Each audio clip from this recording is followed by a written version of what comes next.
Estamos agradecidos al Señor por tener esta oportunidad. Ya todos están viendo ahí al pastor Bor en pantalla y estamos realmente agradecidos por tener esta oportunidad de tenerlo con nosotros. El estudio de la palabra de Dios hoy más que nunca resalta a grandes colores la necesidad del estudio de la palabra de Dios. La palabra pura, la palabra profética. Y a esto nos hemos juntado, para edificarnos y no sencillamente para satisfacción de curiosidades teológicas, sino para edificarnos y llenarnos por la gracia de Dios del Espíritu Santo con el fin de cumplir la misión. En ese marco estamos y con ese espíritu nos hemos reunido, queridos compañeros. Muchísimas gracias a todos por estar y muchas gracias al pastor por haber aceptado esta invitación de la administración. Vamos a tener una oración, entonces le vamos a pedir al pastor San Martín que tenga la primera oración, Oscar, y luego de ello le doy el paso al pastor Elvio para que tenga algunas palabritas introductorias. Oramos. Padre nuestro que estás en los cielos, te damos gracias, Señor, por tener la oportunidad de reunirnos como compañeros de trabajo. Gracias, Señor, también por tener con nosotros al pastor Stephen. Te pido que tú lo bendigas a él, que realmente todo lo que mencione pueda ser inspirado por tu Espíritu Santo y también pueda ayudarnos, Señor, en estas reflexiones acerca del tiempo profético actual y el papel que como iglesia tenemos en este tiempo especial. Quiero rogarte, Señor, que tú lo bendigas y que cada uno de nosotros nos acompañes también para estar atentos y para también, mi Dios, reflexionar y aprender más de ti. Te lo pedimos en el nombre de Jesús. Amén. Muchísimas gracias, pastor Oscar. Justamente antes de pasarle entonces la palabra al pastor Elvio, referir justamente el tema que se ha pedido el pastor pueda tener. Reflexiones acerca del momento profético actual y el papel que tiene el pueblo de Dios en este contexto justamente. La modalidad va a ser la exposición del tema y terminada la exposición del tema vamos a desarrollar o a emitir las preguntas que alcancemos a compartir y que el pastor pueda alcanzar a contestar. Seguramente esto nos va a llevar hasta las 21:45, de repente 20:45, perdón, 21, y ahí cerramos el programa. Pastor Elvio. Gracias, Pastor César. Simplemente sumarme a la gratitud, Pastor Bor, por aceptar esta invitación en nuestra asociación. Gracias, pastores, también por acompañar este momento, que sea un momento donde podamos acompañar con espíritu de oración para que podamos recibir la palabra que ha preparado el pastor Esteban y sobre todo que el Señor nos ayude a potenciar todo esto que estamos viviendo en esta ocasión tan especial para salir con fuerza a anunciar que Jesús viene pronto. Gracias también, Pastor Samos Luc, por acompañarnos en representación allí de la Unión Argentina. Muy, muy amable. Gracias también a los compañeros de otros campos que se han enterado de este encuentro y han decidido sumarse voluntariamente. Pastor, dejamos el tiempo en sus manos, que el Señor lo dirija al presentar su palabra. Muchas gracias, pastor. Es un placer estar con todos los pastores de la Asociación del Sur de Argentina. Aquí estamos en California, en todo el centro del estado de California, en una, podríamos decir, semi-cuarentena. Podemos salir a comprar comida, también podemos salir a hacer ejercicio, pero la mayoría de los negocios están cerrados, con la excepción de los que son absolutamente esenciales. Afortunadamente, en los últimos días ha decaído el número de personas hospitalizadas, mucho menos personas en ventiladores y mucho menos muertes. Lamentablemente, una sola muerte es terrible. a Dios que las muertes han ido disminuyendo con el transcurso del tiempo. Me ha pedido la asociación que presente un tema basado en las profecías y cuál es nuestra responsabilidad en este tiempo especial de la historia. En realidad hay diferentes formas de predicar las profecías de la Biblia. Una manera de predicar las profecías, lógicamente, es apelando a los libros de Daniel y Apocalipsis. Otra forma de estudiar las profecías es de una manera temática, es decir, sustrayendo de diferentes partes de la Biblia los eventos en el orden en que van a ocurrir, pero no necesariamente en esos lugares están en orden cronológico. Sencillamente tomamos una selección de muchos sitios, los ponemos en orden cronológico. Pero esta tarde quiero hablar específicamente de otra forma de presentar las profecías, por lo menos lo básico de las profecías, y es un estudio del capítulo 24 de Mateo. Hace varios años hice una serie que grabamos sobre Mateo 24. Fueron 14 temas de 1 hora cada uno. Y ahora que estamos en esta crisis por el COVID-19, esa serie se ha hecho más relevante que nunca. Si ustedes desean, pueden ir a nuestra página y allá pueden bajar el manual que escribí sobre Mateo 24. Todos los temas están escritos. Los pueden bajar sin costo alguno. Y los pueden usar libremente, no necesitan darle crédito al escritor, porque es la palabra de Dios y la palabra de Dios es propiedad común. Así que esta tarde voy a enfocarme específicamente en la importancia que tiene Mateo 24 en la predicación para este tiempo específicamente. Y lo voy a hacer en varios puntos. El primer punto que quiero trazar es que el Espíritu de Profecía nos ha dicho que es muy importante para nosotros los pastores enseñar y predicar la profecía de Mateo 24. Voy a leer esa cita que se encuentra en Obreros Evangélicos, página 154, a donde la sierva de Dios escribió lo siguiente: el capítulo 24 de San Mateo me ha sido presentado repetidas veces. Noten que este no es un asunto de 1 o 2 veces. Ella dice, me ha sido presentado repetidas veces como algo a que debe ser atraída la atención de todos. Vivimos hoy en el tiempo en que las predicciones de este capítulo se están cumpliendo. Expliquen nuestros ministros y maestros estas profecías a aquellos a quienes instruyen.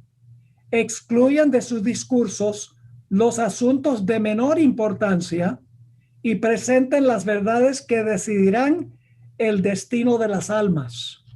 Es decir, en Mateo 24 hay algo que tiene que ver con el destino de las almas. Ella dice que la profecía de Mateo 24 está en el proceso de cumplirse y que nosotros los ministros y los maestros debemos dedicarle tiempo a este capítulo y predicarlo y enseñarlo a las personas. Así que, en primer lugar, el Espíritu Profecía nos dice que Mateo 24 es muy importante y debemos usarlo en nuestra predicación, particularmente en este tiempo. El segundo punto que quiero tratar es que la profecía de Mateo, el capítulo 24, tiene una doble aplicación. Es decir, tiene un doble cumplimiento. ¿Cómo sabemos que la profecía tiene un doble cumplimiento? El primer cumplimiento con la destrucción de Jerusalén y el segundo cumplimiento, los eventos que llevan a la destrucción final del mundo. ¿Cómo sabemos eso? Bueno, cuando examinamos a Mateo 24 y el versículo 1 al 3, nos dice que Jesús salió del templo y los discípulos le mostraron a Jesús las grandes piedras del templo, indudablemente para impresionar a Jesús. Pero Jesús luego les dijo, no va a quedar sobre este templo piedra sobre piedra que no sea derribada. Y claro, los discípulos quedaron asombrados. Y por lo tanto le hicieron a Jesús dos preguntas. Y esto se encuentra en Mateo 24 y el versículo 3. Dos preguntas. La primera pregunta es, ¿cuándo serán estas cosas? Se están refiriendo a lo que dijo Jesús sobre la destrucción del templo, donde no iba a quedar una piedra sobre otra que no fuera derribada. Pero luego hacen una segunda pregunta. Y la segunda pregunta es, ¿cuándo serán estas cosas y qué señal habrá de tu venida y del fin del siglo o del fin del mundo? Ahora, Jesús en su respuesta a las preguntas de los discípulos no presentó por separado los eventos que iban a llevar a la destrucción de Jerusalén y los eventos que iban a conducir a la destrucción del mundo, sino que combinó las dos crisis juntas, es decir, le hizo una doble aplicación. Quiero leerles algunas citas del Espíritu de Profecía y solo voy a leer algunas porque son muchas, donde la hermana White dice que Mateo 24 se aplica a los eventos que llevaron a la destrucción de Jerusalén y en segundo lugar a lo que va a suceder inmediatamente antes de la destrucción del mundo. En primer lugar, el conflicto de los siglos, página 28.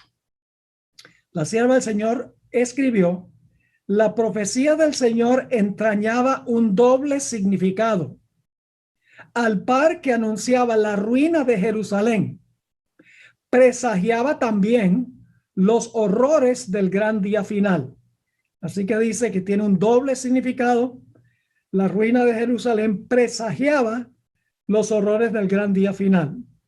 En el conflicto de los siglos, página 34, ella escribió, la profecía del Salvador, referente al juicio que iba a caer sobre Jerusalén, va a tener otro cumplimiento. Y la terrible desolación del primero no fue más que un pálido reflejo. Poderes malignos aparecerán en nuestras reuniones. No.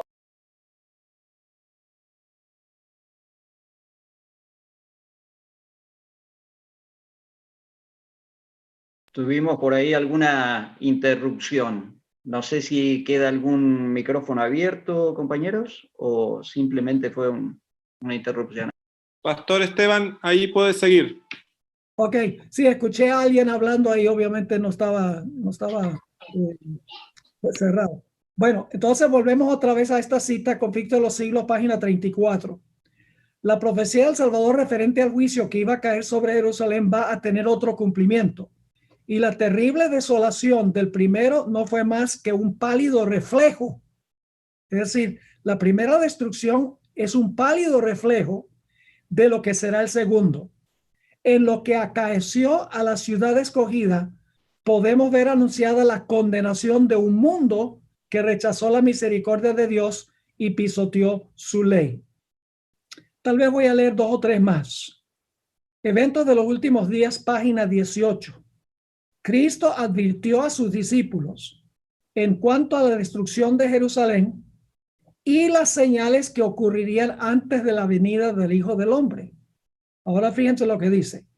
Todo el capítulo 24 de Mateo, todo el capítulo, es una profecía concerniente a los acontecimientos que preceden a este evento, es decir, la segunda venida. Y se usa la destrucción de Jerusalén para tipificar, es decir, como un tipo de la gran destrucción del mundo por fuego. Leo dos más. Testimonios para la Iglesia, tomo 5, página 753. Mientras que estas profecías tuvieron un cumplimiento parcial en la destrucción de Jerusalén, tienen una aplicación más directa a los postreros días. Y luego entonces una última cita, palabras de vida del gran maestro, página 102. La ruina de Jerusalén fue un símbolo de la ruina final que abrumará al mundo. Las profecías que se cumplieron parcialmente en la destrucción de Jerusalén se aplican más directamente a los últimos días. Estamos ahora en el umbral de acontecimientos grandes y solemnes. Nos espera una crisis como jamás ha presenciado el mundo. Así que el primer punto es que es muy importante en este tiempo predicar Mateo 24. El segundo punto es que Mateo 24 se cumplió en los eventos que llevaron a la destrucción de Jerusalén, pero tiene un cumplimiento mayor con los eventos que llevarán finalmente a la destrucción del mundo. El tercer punto que quiero compartir es que Mateo 24 no fue escrito primordialmente para los que no son creyentes. Ahora, nosotros usamos muchas veces Mateo 24 en campañas evangelísticas, es decir, predicamos sobre las señales de la venida de Cristo, y eso está perfectamente bien. Pero el propósito inicial de Mateo 24 no es primordialmente evangelizar a los que no están convertidos, sino es para que los que profesan servir a Jesús no sean engañados y estén preparados para la venida del Señor. Y podrán preguntarse, bueno, ¿cómo sabemos eso? Bueno, porque en Mateo 24 y el versículo 4, Jesús le está hablando a sus discípulos, les dice, mirad que nadie os engañe, es decir, a los discípulos. Luego más adelante en el versículo 15 y 16 dice a sus discípulos, cuando vean la abominación asoladora, huyan ustedes a los montes, nuevamente dirigido a los creyentes. Luego cuando termina Mateo 24, encontramos una parábola, la parábola del siervo fiel y del siervo infiel. En realidad el siervo infiel profesaba el nombre de Cristo, pero fue infiel. Luego en el capítulo 25 hay 3 parábolas. La parábola de las 10 vírgenes se aplica a los creyentes que deben tener sus lámparas con aceite en la crisis final. Tenemos la parábola de los talentos. Nuevamente tiene que ver con cómo usan los creyentes los talentos que el Señor Jesucristo les concedió. Luego viene entonces la parábola de los corderos y los cabritos. Nuevamente se aplica a personas que profesan creer en Jesús. Es decir, el tercer punto es que este capítulo fue escrito primero para nosotros, para que podamos saber lo que va a ocurrir y para que nosotros no seamos engañados. Y claro, se puede usar en evangelismo para que otros también entiendan e ingresen a las filas del Señor. El punto número 4 que quiero compartir es que los eventos de Mateo 24 están en orden cronológico.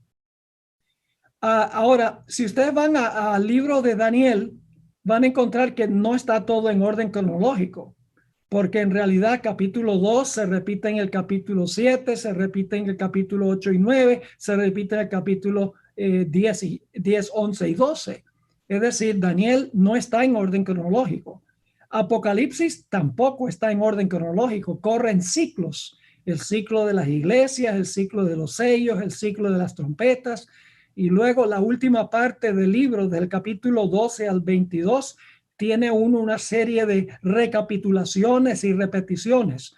Es decir, uno en Apocalipsis tiene que buscar a dónde están las transiciones para saber cuáles son los eventos y en qué orden van a ocurrir.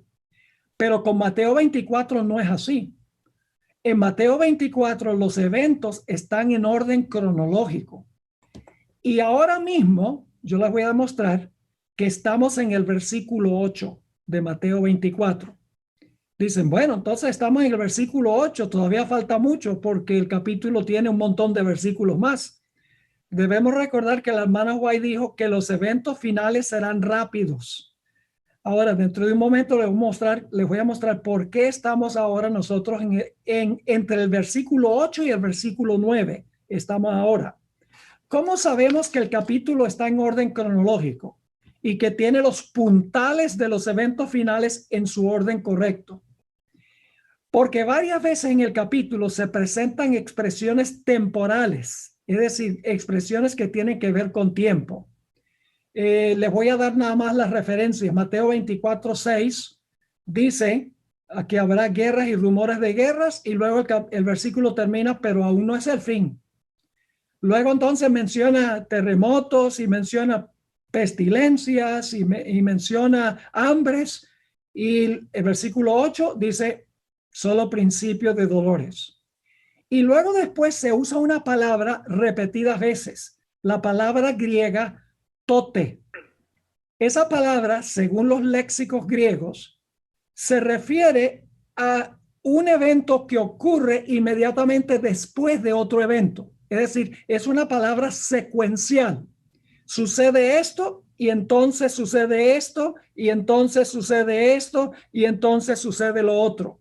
Déjenme darles los ejemplos. Mateo 24 y el versículo 9, Mateo 24 y el versículo 10, Mateo 24 y el versículo 14 y el versículo 16 también, Mateo 24, 19, Mateo 24, 21, Mateo 24, 22, 24, 23, luego el 24, 29 y el 24, 30. Todos esos versículos usan la palabra tote, la palabra entonces, un evento que sigue a otro.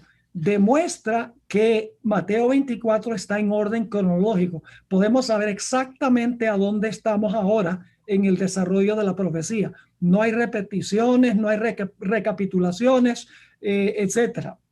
Ahora, el siguiente punto que quiero enfatizar es que Mateo 24 sigue el mismo orden de eventos que el conflicto de los siglos. ¿Con qué capítulo comienza el conflicto de los siglos? Yo creo que ustedes saben. Comienza con la destrucción de Jerusalén. ¿Ve qué interesante? ¿Y cómo termina el conflicto de los siglos? Bueno, termina con el milenio, pero en realidad la conclusión del libro tiene que ver con la segunda venida de Jesús. ¿A dónde comienza Mateo 24? Con la destrucción de Jerusalén. ¿A dónde termina Mateo 24? Con la señal del Hijo del Hombre en el cielo y la venida del Señor Jesucristo. Y todos los eventos que están en Mateo 24, uno después de otro, los desarrolla la hermana White más ampliamente en el conflicto de los siglos. Es algo espectacular. Ahora, quiero que miremos la secuencia de eventos de Mateo 24 ahora. En primer lugar, tenemos, a ver si consigo aquí mi Biblia que está detrás. Si tienen sus Biblias, vamos un momentico a Mateo, el capítulo 24, y vamos a mirar la secuencia cronológica de eventos. Y vamos a compaginar el espíritu de profecía. Yo quedo maravillado cómo la hermana White también presentó todos los eventos en el orden, como aparecen en Mateo 24. Ahora, fíjense, Mateo 24 y el versículo 6. Y oiréis de guerras y rumores de guerras. Mirad, no os turbéis, porque es necesario que todo esto acontezca, mas aún no es el fin. Versículo 7, porque se levantará nación contra nación y reino contra reino, y habrá pestes. Esa palabra pestes es muy interesante. Se usa solo 2 veces en el Nuevo Testamento.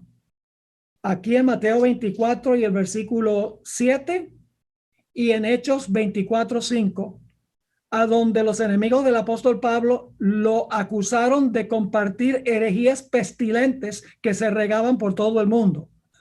Es decir, que la palabra pestes aquí, pestilencia, significa una peste que se prolifera por todo el mundo, como el coronavirus que estamos viendo ahora. Dice entonces, habrá pestes y hambres y terremotos en diferentes lugares, y todo esto será principio de dolores.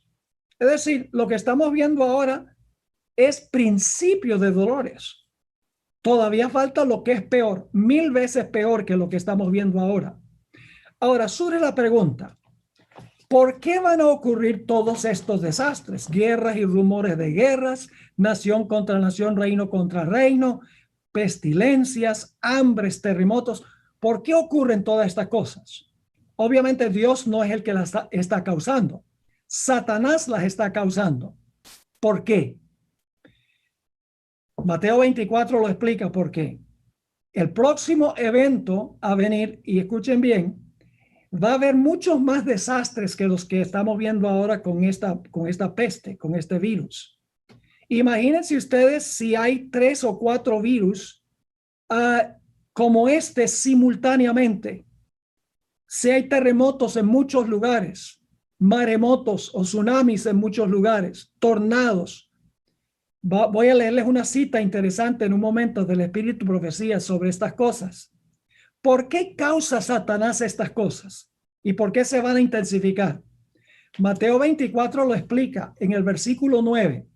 Inmediatamente después de hablar de guerras y rumores de guerras y de nación contra nación, reino contra reino, pestilencias, hambres y terremotos, se usa la palabra entonces. Muy interesante. Entonces os entregarán a tribulación y os matarán y seréis aborrecidos de todas las gentes por causa de mi nombre. ¿Cuál es el objetivo de Satanás en causar todas estas cosas? Su objetivo últimamente, según el siguiente versículo, es echarle la culpa al pueblo de Dios. Ahora quiero leerles una cita, varias citas del Espíritu Profecía muy interesantes sobre esto. En Eventos de los Últimos Días, página 24, la hermana White escribió: en las escenas finales de la historia de esta tierra, la guerra prevalecerá. Ahora hay más guerras, aunque no se oye mucho, hay más guerras en el mundo que en cualquier otra época de la historia. Así que dice, en las escenas finales de la historia de esta tierra, la guerra prevalecerá. Escuchen esto. Habrá epidemias, mortandad y hambre. Las aguas del abismo rebasarán sus límites, es decir, inundaciones, incendios e inundaciones. Aquí en California hubo un incendio horrendo que destruyó toda una ciudad. Ustedes conocen los incendios en Australia que hubo hace unos meses, terrible, como no se ha visto nunca. Así que dice, incendios e inundaciones destruirán la propiedad y la vida. Debiéramos estar alistándonos para las mansiones de que Cristo ha ido a preparar para los que lo aman. Fíjense cuál es el objetivo de la hermana White. Dice, Dios quiere que sepamos estas cosas para que nos preparemos. En el mismo libro, Eventos de los Últimos Días, página 27, la hermana White escribió, aumentarán las hambrunas, las pestilencias barrerán a miles. A nuestro alrededor hay peligros procedentes de las potencias externas y de las operaciones satánicas de adentro. Pero ahora se está ejerciendo el poder restrictivo de Dios. Es decir, todavía no hemos visto lo peor porque Dios todavía está reteniendo los vientos. En el conflicto de los siglos, página 575 y 76, la hermana White escribió en una cita que posiblemente ustedes conozcan: el objeto de Satanás consiste en hostigar a las naciones, a hacerse mutuamente la guerra. Noten que Satanás es el que causa la guerra, causa que las naciones se odien una a la otra, que lleva a la guerra. Sigue diciendo, su objeto consiste en hostigar a las naciones a hacerse mutuamente la guerra, pues de este modo puede distraer las mentes de los hombres de la obra de preparación necesaria para subsistir en el día del Señor. Al par que se hace pasar ante los hijos de los hombres como un gran médico que puede curar todas sus enfermedades, Satanás producirá, escuchen esto, Satanás producirá enfermedades y desastres al punto que ciudades populosas sean reducidas a ruina y desolación. Ahora mismo Satanás obra en muchas formas. Ejerce su poder en todos los lugares y bajo mil formas.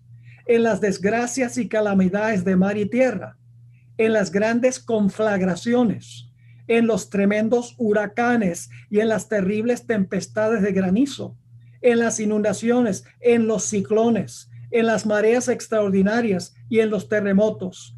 Destruye las mieses casi maduras y a ellos sigue la hambruna y la angustia.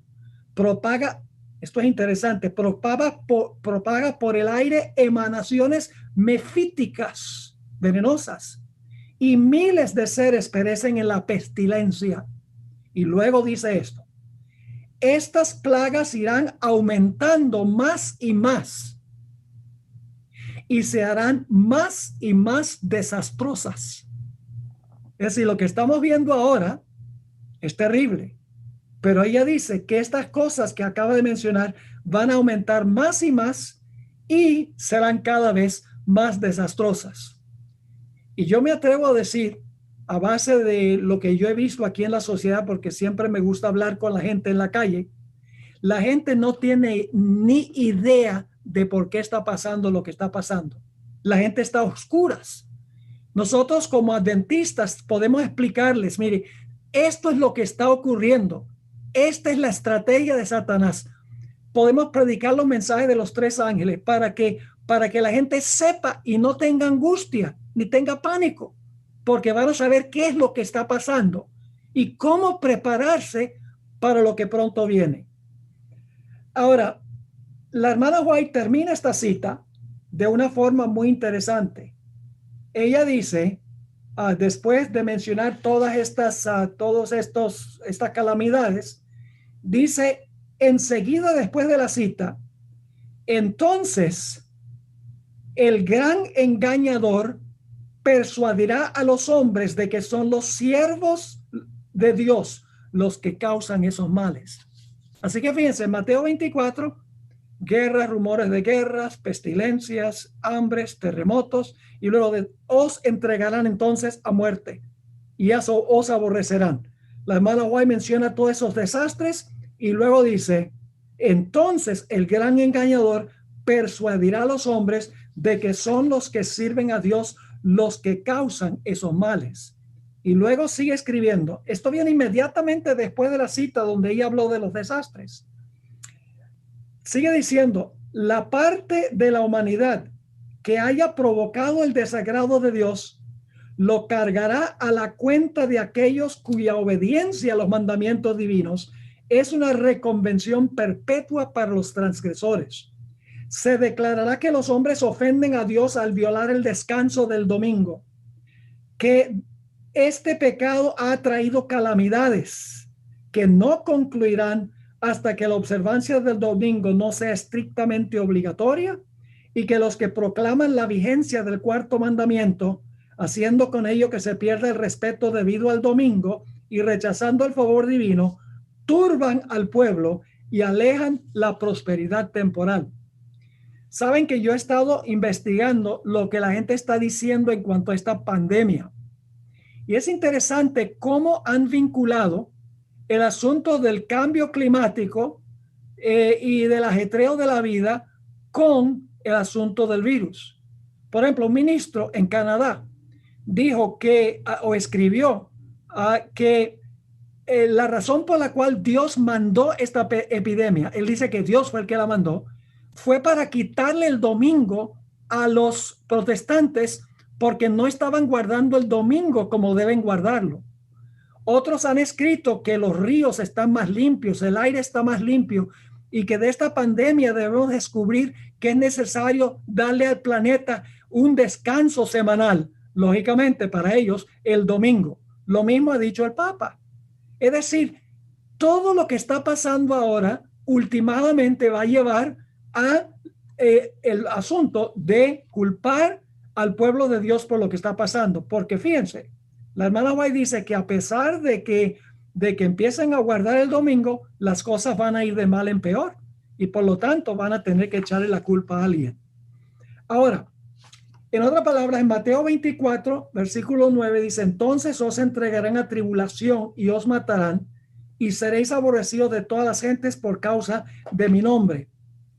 Ahora, algunos se podría preguntar, pero Pastor Bor, en el tiempo de angustia no van a morir los fieles de Dios. ¿Cómo es que aquí dice que a los fieles los van a entregar a tribulación y los van a matar? Sencillamente porque esto está hablando de lo que la hermana White menciona como el tiempo de angustia previo, el pequeño tiempo de angustia antes del cierre de la puerta de la gracia. Saben que la prueba de la bestia y su imagen, antes de cerrarse la puerta de la gracia, va a traer mártires. Y ustedes dicen, ¿cómo sabemos eso bíblicamente? Vamos a Apocalipsis, el capítulo 20. Apocalipsis, el capítulo 20 y el versículo 4.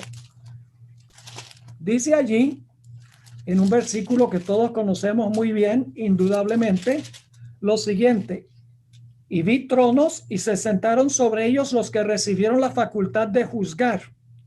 Y vi las almas de los decapitados por la causa del testimonio de Jesús y la palabra de Dios. Y ahora escuchen esto.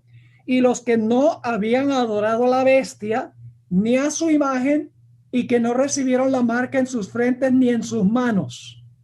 Es decir, va a haber personas que no adoran la bestia ni su imagen y no reciben la marca, que van a ser decapitados, según este versículo. Los que van a predicar antes del cierre de la gracia, algunos de ellos serán martirizados, algunos morirán. Ahora, ¿qué va a suceder? Volviendo otra vez a Mateo, el capítulo 24, ¿qué va a suceder cuando venga esta persecución, estas tribulaciones del tiempo de angustia previo, donde la gente va a aborrecer a los que están predicando el mensaje? El versículo 10 nos dice qué va a pasar. Dice, muchos tropezarán entonces. Ahí está la palabrita clave otra vez. Muchos tropezarán entonces y se entregarán unos a otros y unos a otros se aborrecerán. Eso es lo que la hermana Juan llama el zarandeo. Cuando dice que muchos tropezarán, ella dice que cuando venga la persecución, la vasta mayoría de los que estaban con el pueblo de Dios van a abandonar al pueblo de Dios y se van a lanzar en contra de sus antiguos hermanos. Permítame leerles una cita del Espíritu Profecía sobre este asunto, un par de citas. Profetas y Reyes, página 431. Los que sean fieles a Dios y al deber serán amenazados, denunciados y proscritos. Serán traicionados, y ahora la hermana White va a citar Lucas 21, que es un capítulo paralelo a Mateo 24. Dice, serán traicionados por padres y hermanos y parientes y amigos. Su única esperanza se cifrará en la misericordia de Dios. Su única defensa será la oración. En otra cita, Conflicto de los Siglos, página 593, Dios quiera que ninguno de nosotros estemos en este grupo que menciona la hermana White. Dice, conforme vaya acercándose la tempestad. Todavía fíjense que no ha llegado la tempestad cuando ella habla de esto, porque esta es el tiempo de angustia previo. La tempestad grande es el tiempo de angustia después del cierre de la gracia. Dice, conforme vaya acercándose la tempestad, muchos que profesaron creer en el mensaje del tercer ángel, dice, pero que no fueron santificados por la obediencia a la verdad, abandonarán su fe e irán a engrosar las filas de la oposición, uniéndose con el mundo y participando de su espíritu. Llegarán a ver las cosas casi bajo el mismo aspecto. Así que cuando llegue la hora de prueba, estarán preparados para situarse del lado más fácil y de mayor popularidad. Hombres de talento y de elocuencia que se gozaron un día de la verdad, emplearán sus facultades para seducir y descarriar almas. Ahí mismo, en ese mismo versículo dice, se van a levantar falsos profetas en ese momento.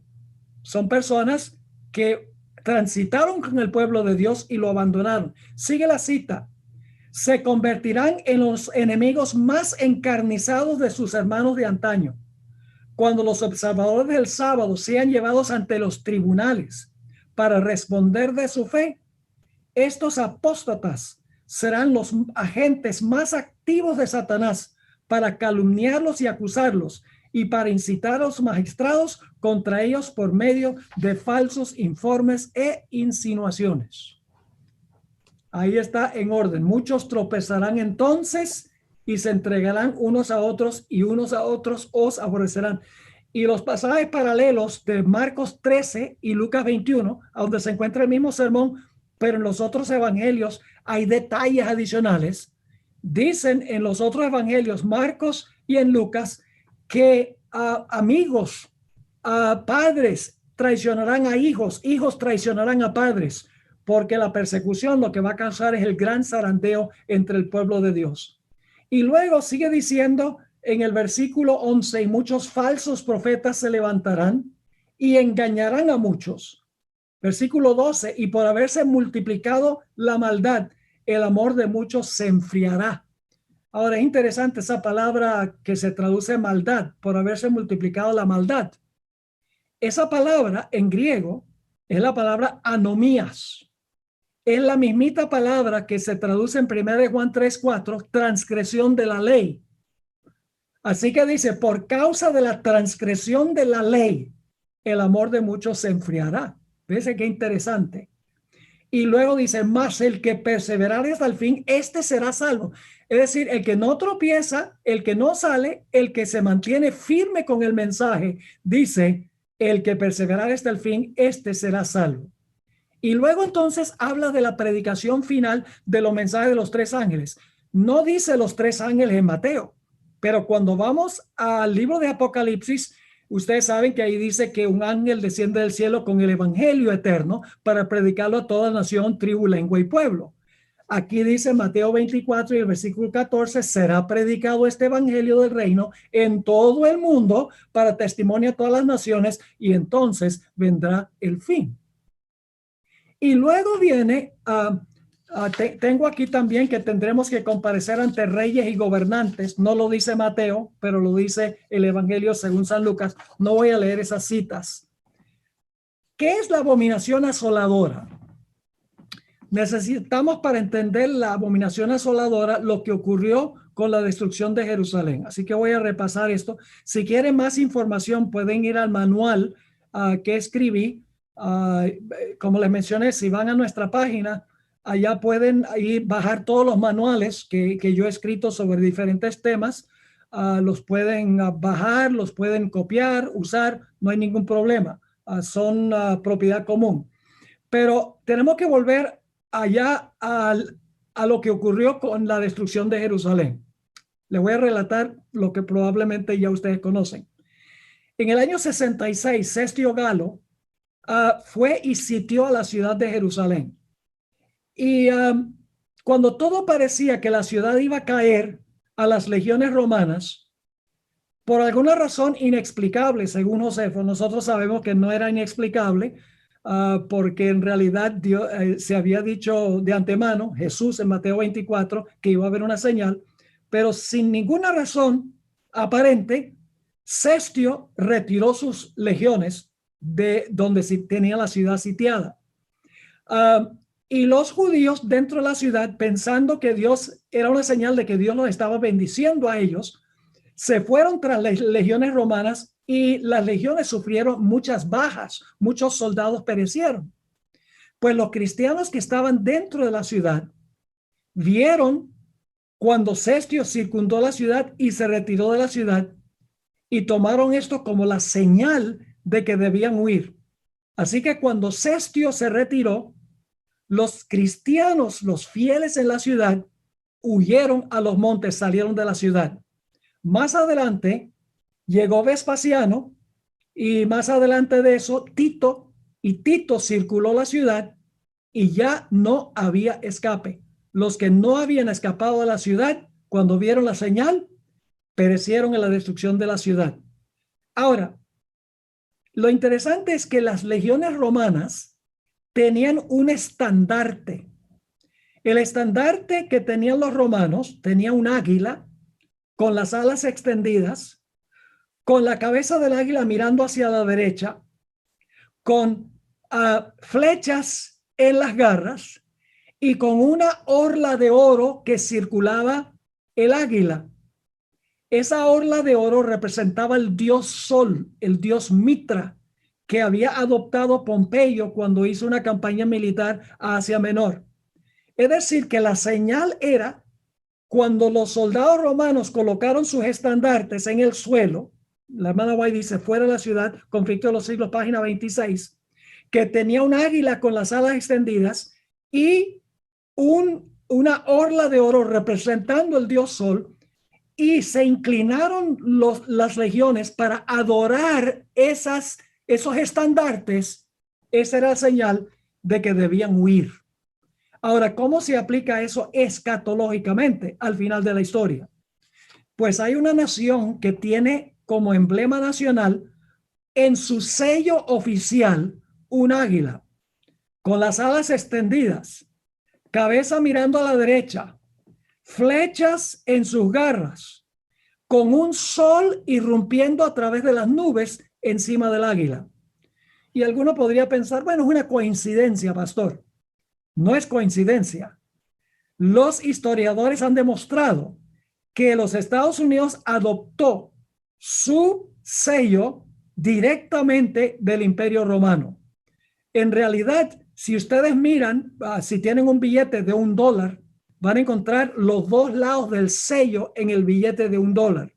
Van a encontrar en una parte del sello van a encontrar un águila con las alas extendidas, cabeza mirando a la derecha, flechas en la garra y un sol irrumpiendo a través de las nubes encima de la cabeza.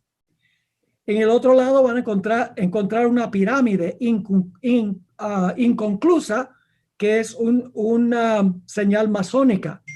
Ahora van a encontrar también que todas las inscripciones que se encuentran en los dos lados están en latín. Tiene uno e pluribus unum, de los muchos uno. Anuit queptis, el Señor ha favorecido nuestra empresa. Tienen 3 inscripciones y si ven al pie de la pirámide está la fecha 1776 en números romanos. Si van a Washington, D.C., van a encontrar que toda la arquitectura es romana. Está llena de monumentos como la antigua Roma. Y van a encontrar las fechas en los monumentos en números romanos. Los Estados Unidos adoptó sus emblemas, su sello oficial, que va en todas las proclamaciones presidenciales, legislativas y judiciales. Ese sello va estampado en todas las declaraciones oficiales de los Estados Unidos. Ahora, posiblemente piensen que esto es especulación, pero voy a leer del Espíritu de Profecía ahora lo que dijo la hermana White. En el tomo 5 de los testimonios, página 426 y 427, la hermana White escribió: por el decreto que imponga la institución del papado en violación a la ley de Dios, nuestra nación, los Estados Unidos, se desvinculará completamente de la justicia.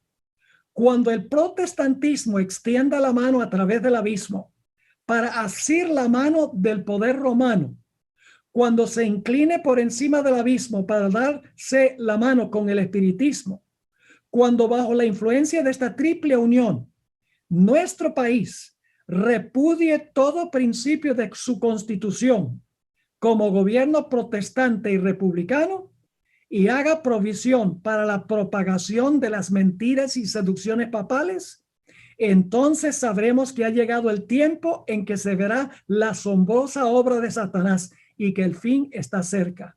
Y ahora viene la comparación.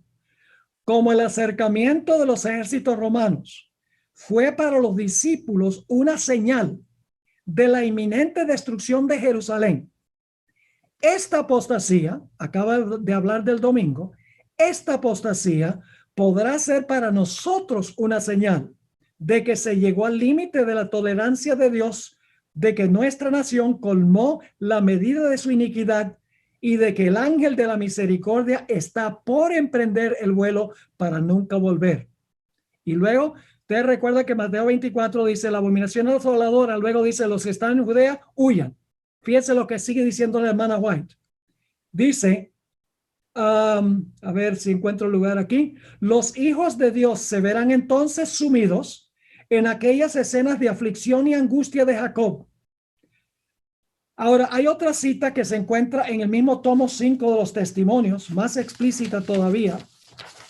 Página 439, tomo 5 de los testimonios, la hermana White escribió: no es ahora tiempo para que el pueblo de Dios fije sus afectos o se haga tesoros en el mundo. Es decir, ahora no es el tiempo de acumular dinero y de enfocarnos en tener buenos carros y buenas casas y dinero para nuestra seguridad futura, etcétera. Debemos estar invirtiendo todo en la causa del Señor, todo lo que no necesitamos para subsistir. Sigue ella diciendo, no está lejano el tiempo. ¿Puede repetir la cita de dónde, qué libro era, por favor? Gracias. Tomo 5 los testimonios, página 439. Dicho sea de paso, todas las páginas son de El conflicto de los siglos y los libros digitales, no de los libros rojos.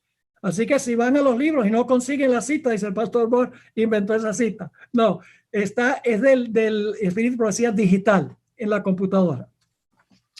Ok, sigue diciendo, no está lejano el tiempo en que, como los primeros discípulos, seremos obligados a buscar refugio en lugares desolados y solitarios. Así, ahora escuchen la comparación. Así como el sitio de Jerusalén por los ejércitos romanos fue la señal para que huyesen los cristianos de Judea, así, ahí viene la comparación, así la asunción de poder por parte de nuestra nación con el decreto que imponga el día de descanso papal. Ahora, es un detalle muy importante. No es cuando se está hablando de la ley dominical, que es la última oportunidad para salir de las ciudades grandes y pequeñas.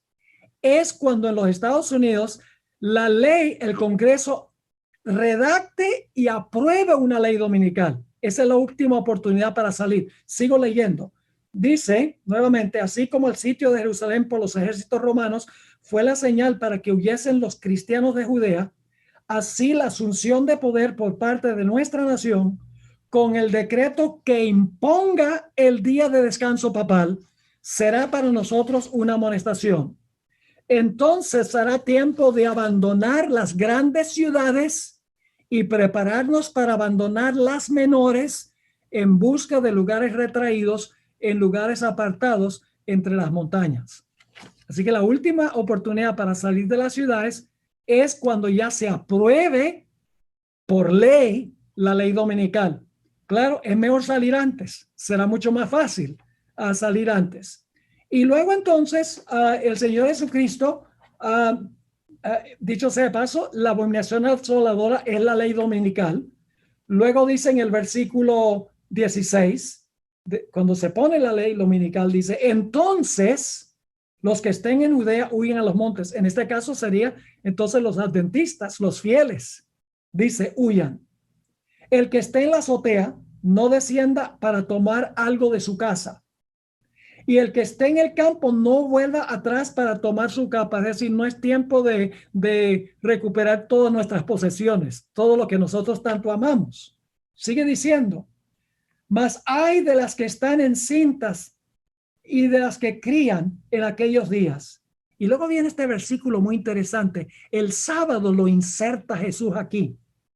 Orad pues que vuestra huida no sea en invierno ni en día de sábado. Es decir, los que huyen van a estar guardando ¿qué día? Van a estar guardando el sábado, no la abominación asoladora. Y luego viene entonces la gran tribulación. Después de la prueba sobre el domingo viene la gran persecución. Ya para este momento se ha cerrado la puerta de la gracia. Versículo 21 dice, porque habrá entonces, recuerda la palabra entonces, habrá entonces gran tribulación, cual no la ha habido desde el principio del mundo hasta ahora, ni la habrá. Y si aquellos días no fuesen acortados, nadie sería salvo, mas por causa de los escogidos, aquellos días serán acortados.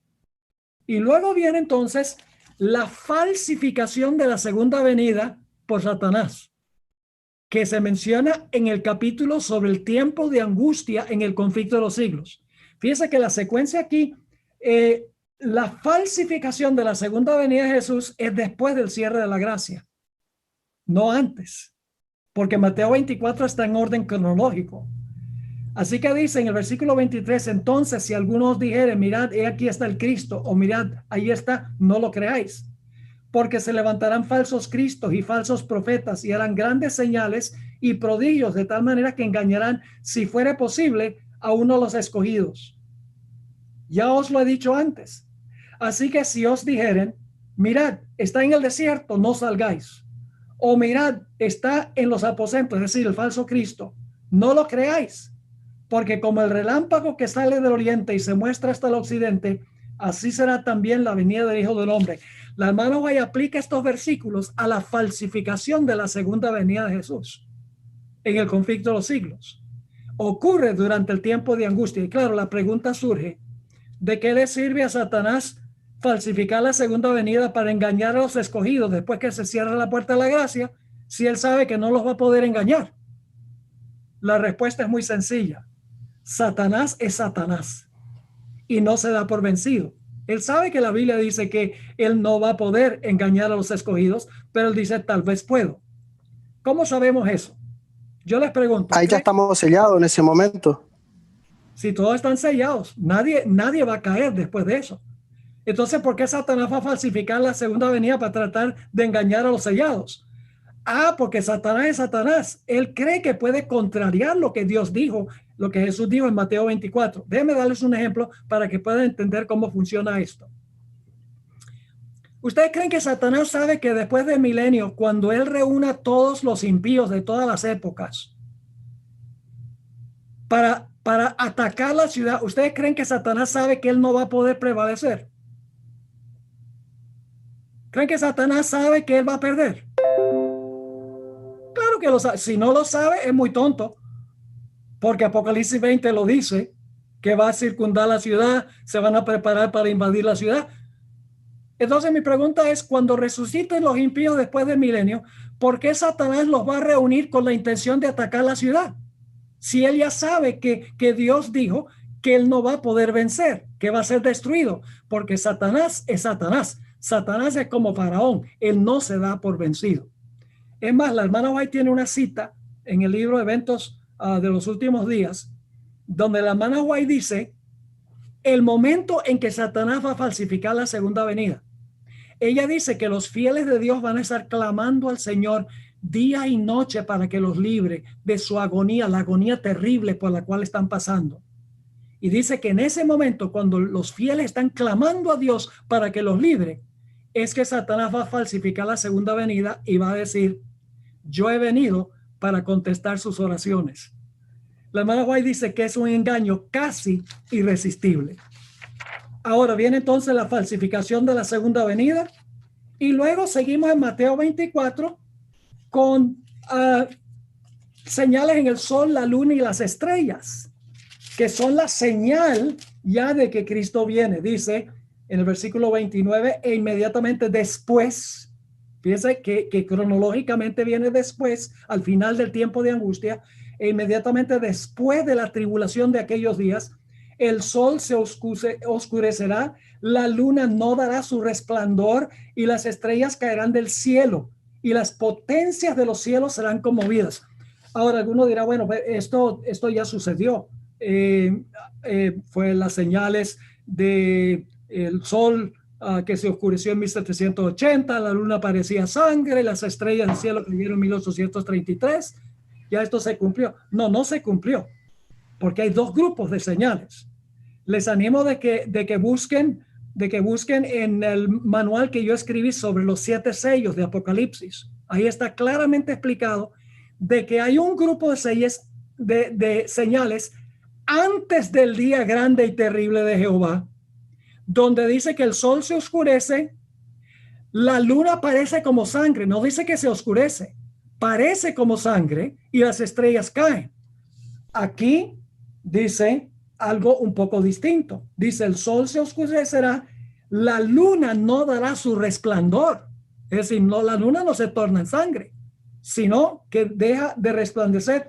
Y luego el versículo 29 termina, y las potencias de los cielos serán conmovidas. La hermana White en Primeros Escritos, página 41, cita este versículo 29. Las potestades de los cielos, dice ella, son el sol que gobierna durante el día y la luna que gobierna sobre la noche, refiriéndose a Génesis el capítulo 1 y el versículo 16. Dice ahí en Primeros Escritos, página 41, que cuando Dios deje oír su voz, librando a su pueblo, el sol, la luna y las estrellas serán movidas de sus lugares. Y por eso durante el milenio el planeta estará oscuro, porque el sol y la luna y las estrellas no ocuparán los lugares que ocupaban ahora. Y luego, después de la señal, estos son solamente las señales de que Cristo ya está partiendo. Dice entonces que Jesús llega en el versículo 30, entonces aparecerá la señal del Hijo del Hombre en el cielo, y entonces lamentarán todas las tribus de la tierra, verán al Hijo del Hombre viniendo sobre las nubes del cielo con gran poder y gloria. Y entonces ahí culmina la serie de señales del tiempo del fin. Ahora, ¿a dónde estamos nosotros? Nosotros estamos ahora entre el versículo 8 y el versículo 9. Claramente, vamos a ver desastres mucho más grandes que los que este virus, este coronavirus. Vamos a ver un aumento de desastres. Cada vez los desastres van a ser peores. Y dice en Lucas el capítulo 21 que la gente va a andar con angustia, preocupados por lo que está pasando, sus corazones desfalleciendo por temor por las cosas que están cayendo sobre la tierra. ¿Y quiénes tienen el mensaje para que la gente pueda saber lo que está pasando? Pueda descansar en el Señor, decir, sabemos exactamente por qué está pasando esto, para colocarse de parte del Señor. Pastores, somos nosotros. Nosotros no podemos predicar lo mismo que predican las demás iglesias. Dios nos ha llamado a predicar el mensaje distintivo y especial que Dios encomendó a la iglesia adventista del séptimo día. No solo los pastores, sino debemos animar a los laicos a unirse con nosotros. Tenemos que explicarles las profecías para que ellos puedan compartir con sus vecinos, con sus amigos, con sus compañeros de trabajo, con sus familiares, para que ellos puedan descansar. Mire, yo en esta crisis yo no tengo ninguna preocupación. Yo salgo de mi casa, me pongo mi máscara, como dice el gobierno que hay que hacer, pero yo veo los rostros de la gente. Esta mañana fui a un almacén a comprar algunas cosas y me gusta observar las caras de la gente angustiadas, porque ellos no saben lo que está pasando. Ellos no tienen este conocimiento que tenemos nosotros. Pastores, tenemos que aprovechar esta ocasión en que la gente está en el ambiente, podríamos decir, para escuchar y entender el mensaje que nosotros tenemos.